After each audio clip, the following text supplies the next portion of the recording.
Hi guys, welcome back to my channel.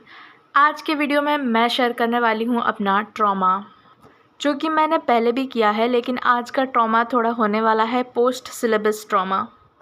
So basically मेरा syllabus ख़त्म हो गया है, ऐसा मैं सोच रही थी, लेकिन अभी जब हमारे टेस्ट चल रहे हैं मुझे रियलाइज़ हो रहा है कि घंटा कुछ सिलेबस मेरा कंप्लीट नहीं हुआ है। पहली बात, मेरा chemistry I'm at zero, legit I'm at zero and आज से देखें तो only 30 days left for NEET 2026 और मुझे ये बोलते हुए बहुत ज़्यादा शर्म आ रही है, लेकिन it is what it is. हमारे कोचिंग में टेस्ट शुरू हो गए हैं एंड बहुत सारे अभी तक major test and full syllabus test भी हो चुके हैं। लेट मी टेल यू, हमारे क्लास में जब let me tell you this one thing, जब हमारे क्लास के टाइम टेस्ट चल रहे थे छोटे छोटे सिलेबस का, दैट टेस्ट वाज अ 2/10। मतलब कुछ भी, मतलब अगर एक सवाल भी तुमसे बन जाए तुम बहुत खुश हो जाते थे। लेकिन after that we had our majors में टोटल 11-12 के सिलेबस को 6 पार्ट्स में डिवाइड किया गया है एंड फिर उसके कॉम्बिनेशन एंड उसके ऑर्डर के अनुसार हमारे टेस्ट होते थे। लाइक आज सिलेबस 1 है, फिर 3 दिन के बाद सिलेबस 2, 3 दिन के बाद सिलेबस 3, ऐसे। उसके बाद स्टार्ट हुआ हमारा फुल सिलेबस टेस्ट।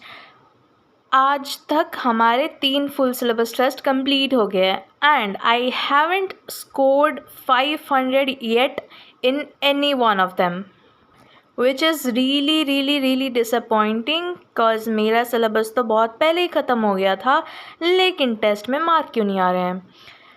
तो अभी मुझे रियलाइज़ हो रहा है कि I haven't practised enough questions, लेकिन I have practised enough questions. Physics chemistry तो छोड़ ही दो, one thing I was confident about was biology, कि एटलीस्ट भाई 320 तो मेरे आ ही जाएंगे, वो भी आराम से, कुछ ना करके, बिना दिमाग लगाए। एंड उसके बाद दिमाग लगा के थोड़ा खींच के 340 इज़ एब्सोल्युटली पॉसिबल। लेकिन फिर मैं देखी फुल सिलेबस का paper, honestly it was easy, it was dam easy. तुम आराम से फुल स्कोर कर सकते हो इन बायोलॉजी, लेकिन the thing is I haven't scored full, not even 300। अब इसके पीछे का रीज़न मुझे लग रहा है ये है कि क्वेश्चंस बहुत ही ज़्यादा टेढ़े हैं। नहीं, क्वेश्चंस डायरेक्ट थे, एनसीईआरटी से डायरेक्ट थे। लेकिन second problem I think is that कि वो लोग मतलब जो क्वेश्चंस बनाते हैं, they make the questions in order. मतलब पहले लिविंग वर्ल्ड के 2 क्वेश्चंस रहते हैं, उसके बाद बायोलॉजिकल क्लासिफिकेशन के 2 क्वेश्चंस रहते हैं, उसके बाद प्लांट किंगडम के 3 क्वेश्चन, ऐसे जैसे कि हमारे एनसीईआरटी में सीक्वेंस है, उसी के अनुसार उन्होंने टेस्ट का क्वेश्चन सेट किया है। अब इसी चक्कर में जब ह्यूमन फिजियोलॉजी के क्वेश्चंस एक सीरीज़ में आ जाते हैं, मेरा दिमाग काम करना बंद कर देता है। I don't understand why the whatever. अब फर्स्ट फुल सिलेबस टेस्ट गया, मैं सोची थी कि भाई फर्स्ट गया, व्हाटएवर इट वाज, लेकिन सेकंड में मुझे जैसे भी करके अच्छा स्कोर करना ही है। बट गेस व्हाट, वही सेम थिंग मैंने मेजर 2 में भी रिपीट किया, सेम मिस्टेक। और कल यानी 27 को था मेरा full syllabus test number 3 and let me tell you, the question was easy, but I still couldn't score even 300 in biology, which is really disappointing for a CBSE student studying 11th 12th from a regular school, passed 12th with such good numbers. I consider myself scored in good numbers in 12th biology and भाई मतलब test paper में मेरी औकात दिख रही है मुझे। तुम मेरा यकीन नहीं करोगे, जो क्वेश्चन पहली बार तुमने कभी देखा नहीं होगा, सुना नहीं होगा, एनसीईआरटी में वो टॉपिक होगा नहीं, मैंने वो क्वेश्चन सही किया है।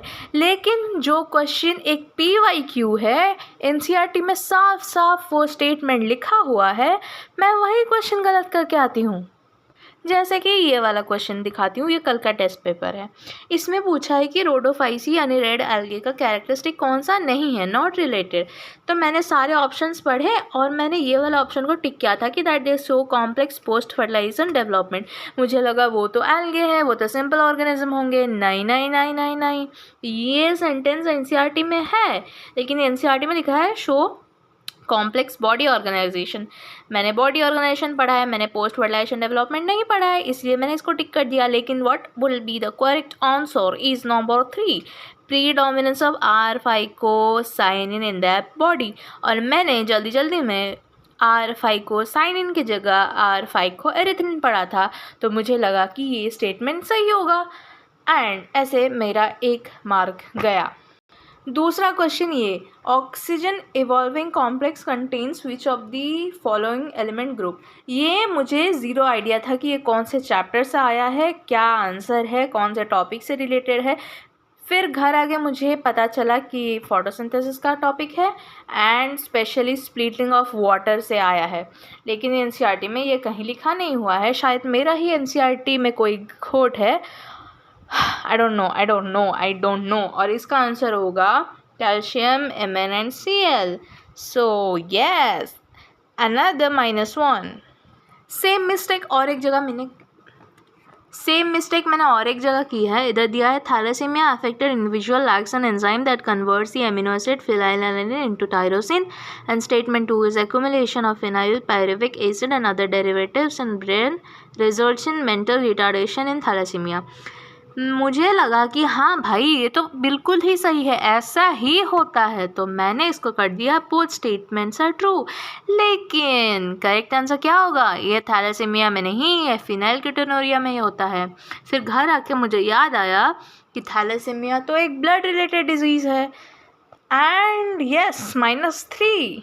और जिस क्वेश्चन को शायद कोई 2-3 बच्चे ही ठीक किए होंगे, वो मैंने ठीक किया है। जैसे कि ये पता नहीं ये कैसे प्रोनाउंस करते हैं इसको, ऑटिकोलॉजी व्हाटएवर।